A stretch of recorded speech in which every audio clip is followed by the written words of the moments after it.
नागपूर येथील हिवाळी अधिवेशन सध्या चांगलंच गाजतंय।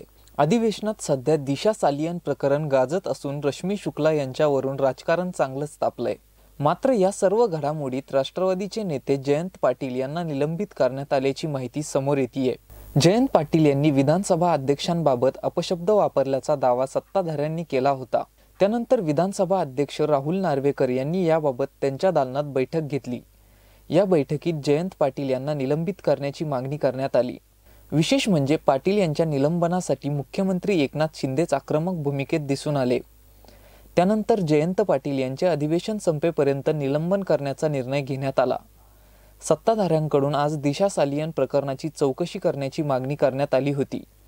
ही मागणी मान्य करत गृहमंत्री देवेंद्र फडणवीस यांनी SITची स्थापना केली। त्यानंतर सभागृहात विरोधक आणि सत्ताधाऱ्यांमध्ये बाचाबाची झाली। या गदारोळात जयंत पाटील यांनी अपशब्दाचा उच्चार केल्याचा दावा करण्यात आला होता। दरम्यान जयंत पाटील यांनी अपशब्द विधानसभा अध्यक्षांना अनुसरूनच उच्चारल्याचा दावा करण्यात आला होता। त्यामुळे विधानसभा अध्यक्षांकडून त्यांचं अधिवेशन संपेपर्यंत निलंबन करण्यात आलंय। या सर्व घडामोडी दरम्यान विरोधी पक्षनेते अजित पवार यांनी घडलेल्या घटनेबद्दल दिलगिरी व्यक्त केली आहे।